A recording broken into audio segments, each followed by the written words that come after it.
Hello gamers, I am Eric, and this is a 3-part series that covers my move from America to Japan, as well as the wacky activities that I got up to in these past couple of months. A sizable part of this first video is Erik Lore exposition, kinda just rambling about what led me here and all. Who knows, might be insightful for someone.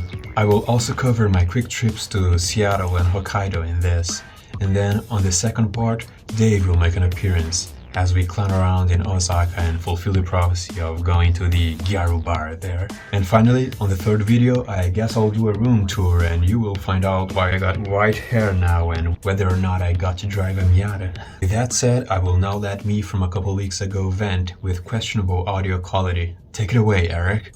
Where to begin? How did I end up here in Japan? Well, I first considered the move all the way back in 2019, when I had the opportunity to go to Hokkaido University for international exchange. But at the time, I chose to go to Sweden instead, because the more pertinent coursework took priority over growing, albeit superficial, affinity for Japan as a gamer. Later on, when it came time to get my master's degree, I went to America to pursue aerospace engineering. That's the place for that, ain't it? But while my classmates ended up getting jobs at NASA, I ran into security policy related roadblocks as a foreigner in that industry. So amidst the stress of job hunting and couch surfing with an OPT visa deadline fast approaching, I decided to pivot to another interest of mine, 3D printing. That's right, the Medjed Makes channel was conceived as a way of building up a portfolio for applications, and well, it worked. The job I got still had to be somewhat related to aerospace engineering though, so I focused on metal additive manufacturing for companies instead of 3D printing figures for hobbyists. And soon after I moved out of Dave's garage, he ended up going to Japan to do Jesus-related activities. So, equipped with a couple months of paycheck, a love for traveling, and an excuse to visit Dave, I made my first trip to Japan.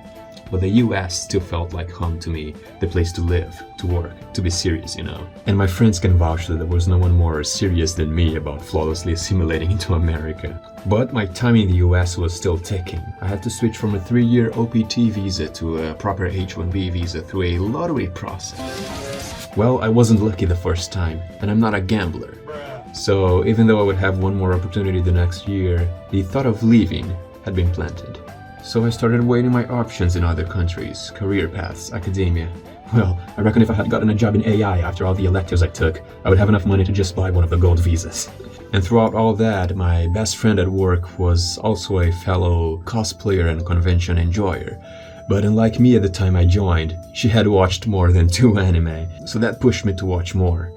And I always thought it would be a good way of supplementing language learning. So I conjured up a plan, consisting of scouring YouTube for good language learning resources, finding good apps, and anime that would actually teach me some culture.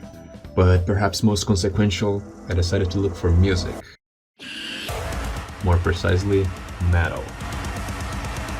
Anyway, I saw that coincidentally, Ziliel had a gig nearby. So I said, what the heck, might as well try something new and YOLO to this show. I was all in my Carpe Diem era by then. To my gobsmackment, the show's background was Madoka Magica, an anime that my coworker had suggested to me. So between that and cosplays, I had a good talk with Tsukishiro.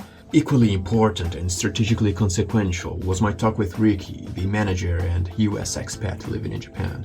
Later in 2024, I went on the famous Hokkaido-Seoul trip, and fast forward to May 2025, the Okinawa-Shimanami-Kaido trip was in order. Both of those trips were posted as videos in the channel, so instead of talking about them, I'll suggest you go watch them. But I digressed. Throughout the entirety of the Okinawa trip, I knew one thing.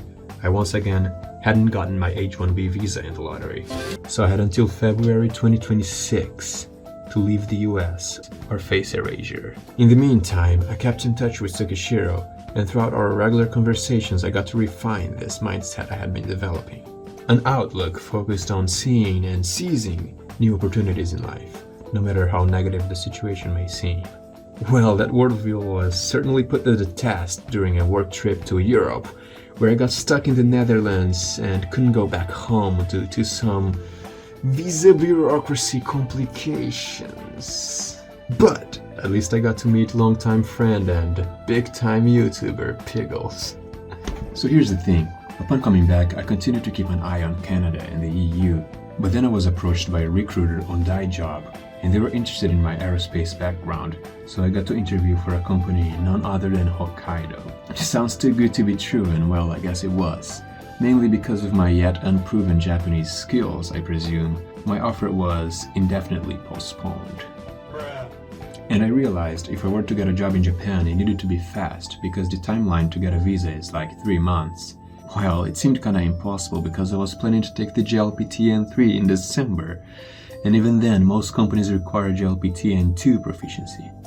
Plan B was to just borrow money and go to a language school for a year and figure things out from there, but I didn't want to do that. Well, on a beautiful day on LinkedIn, famous creators of this protein bar, I came across a job posting that was exactly what I needed. A metal 3D printing engineering role that didn't require N2 proficiency. It was certainly in the bag. And so I had 2 choices. Wait, never mind, I had 3.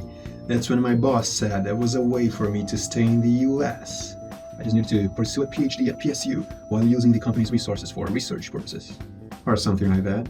If past me would have probably taken up that offer, but when I was stuck in Europe due to the visa complications, I had some time to reflect when my coworker asked how I felt about the whole situation.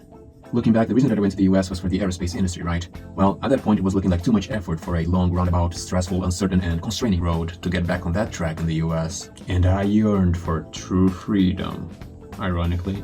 I wanted to continue to explore life, have new experiences, and more importantly, collect new Pokestops. So to be safe, I prepared my papers for a few language schools. As the days passed and I interviewed for the company and waited to hear back, the language school's applications began to close. I was left with one in Osaka as my only choice, so I sent them my documents and said that if they didn't hear from me by Friday, they could bin it, because it meant I got the job. Well, epic news, I got the job. And then Friday passed. Non-epic news. Turns out I didn't have enough points to get the HSP visa because they don't count uni work as real work experience in their point system. But heck, now I got no job and no way to apply for a school. What was plan C again? Well, the boss did look for other possibilities to get me in there, but they kinda didn't exist. So I had the genius idea of asking for a higher salary, because a higher salary gives you more points in the HSP visa. He said no initially, so for a solid couple days there I had an existential bruh moment. But as if Joker persona himself intervened in the metaverse, I suddenly got an email saying that the higher salary would be given, and so the visa application was resumed. Soon enough, my certificate of eligibility was issued, and after a few weeks in bureaucratic limbo, I got my newly stamped passport. Finally, some certainty in life again. I mean, the path to permanent residency in Japan is way more straightforward than in the US, so I can actually try to settle here properly without constant background stress about having to leave. But hey, what's that? Instead of the HSP visa, I got this 1-year work visa? What gives? Well, no one will ever know. They only give reasons when it's an outright denial. But it doesn't matter much. I'll be reapplying for the HSP soon, now that I'm here and I got the experience threshold. This brings to where I started getting proper footage for this video. So take it away, past Erik. This is T-minus 10 days until I move to Japan. Or rather, until I go to Seattle and then meet a few friends and move to Japan 2 days later. As of right now, my apartment looks like this. I gave most of my figures and merch to my coworker. Last year she went to Colossal Con and there's like an anime flea market there, and she sold like half of my stuff there. The other half I sold by announcing it on my other YouTube channel. It's the stuff from the Pokemon Cafe. She's gonna take it if I can't pack it in there. I managed to pack one of my figures, one of my Final Fantasy characters. I gifted the Canary figure to my coworker, and then I'm probably gonna take these clothes to... There's a place that she told me that I could take to. This book is the inspiration for all the Final Fantasy emojis. And I got this Pikachu, which was exclusive to the pop-up store in London for the launch of Sword and Shield. Hey, so it's been a couple days and now it's Sunday. Quite snowy out here. I know my stairs are somewhere in here. I want to check my car. Nah, man. It's gonna survive. I got a question for you. Hey. Are you selling this car?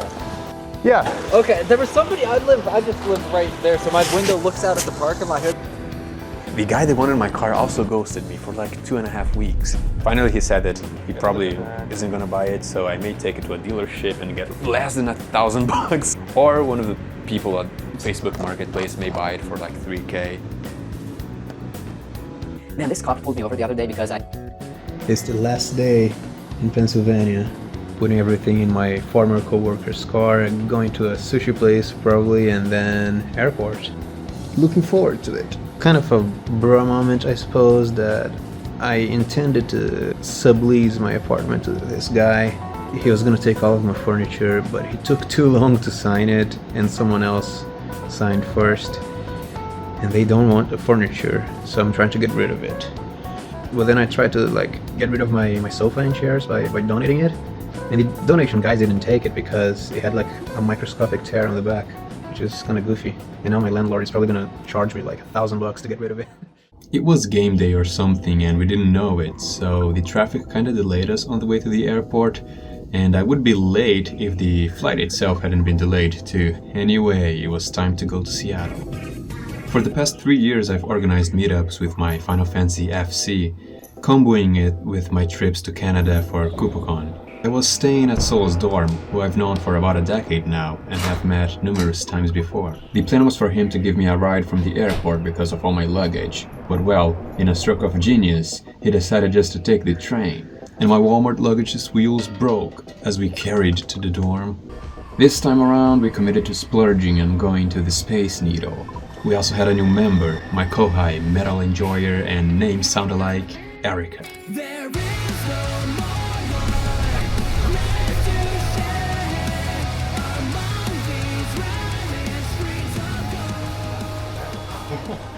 Enjoy the view. Wow.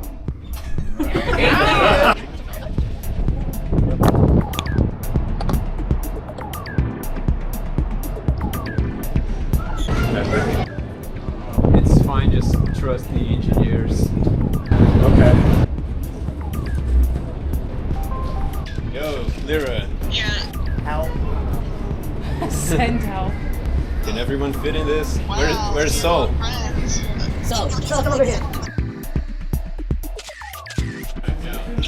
At this point, I evidently turned off my cringe inhibitors. Making core memories here. And trying out Erica's beanie set off a weeks-long quest to find one of them in Japan later. Yeah, not quite as good. Anyway, the meetup ended with a walk through the waterfront, where I got this instant classic frame and recreated some old pics.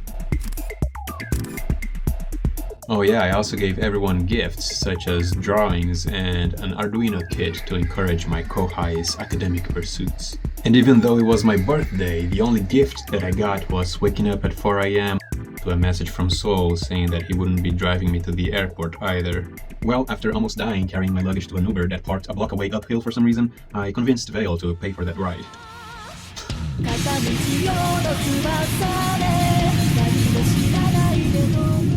And of course, as a sapient fella, I picked Haneda as the landing spot. You know, the reasonably located airport. There I met my new boss, who helped me carry my broken luggage to the airport's hotel, and then to the company HQ, where I would leave it until I got the keys to the apartment. My brief time at the company's HQ that day was mostly spent trying to set up a Rakuten eSIM through the app, but that didn't work. So I spent some more time trying to set up an Abroad in Japan SIM again. I eventually got that though, and promptly headed to the Dress Up Darling cafe. The cafe itself wasn't incredible, but I got nice coasters and the new art book. No time to waste though. I headed back to the airport hotel and caught some Zeds because the next day I would be going to the Sapporo Snow Festival. As someone who likes Hokkaido and making stuff like figures, I've always wanted to check this out. And it was pretty nice. Kinda busy though. insert some philosophical quote about the transiency of works of art in snow. Wabi-sabi in it. Originally, this part of the trip was supposed to be more eventful, but it was streamlined to the point where I decided to just spend one night at a capsule hotel. The silver lining, it had an onsen. The problem, I had another one of those random nosebleed events.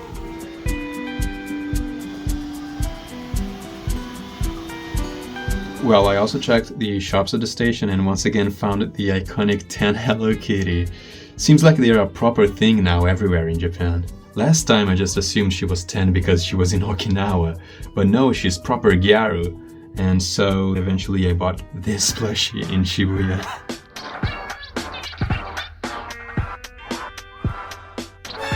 So I went back to Tokyo, arriving just in time to catch the last train. And I booked a hotel nearby, just in case, at the Haneda Innovation City, a place that at the time I didn't know I would be back soon enough for an iconic experience. Well, on this day I got my address added to my residence card before going to the Earzia Cafe and then taking the Shinkansen to Osaka to meet the recurring character Dave, which to be honest I hadn't spoken to since the Okinawa trip. When I arrived, Dave was still busy elsewhere, but he had sent me rough coordinates and said the door was unlocked. So I gambled my life on the odds that I was entering the right house and that people in Japan don't own guns, and proceeded to LARP a Resident Evil level.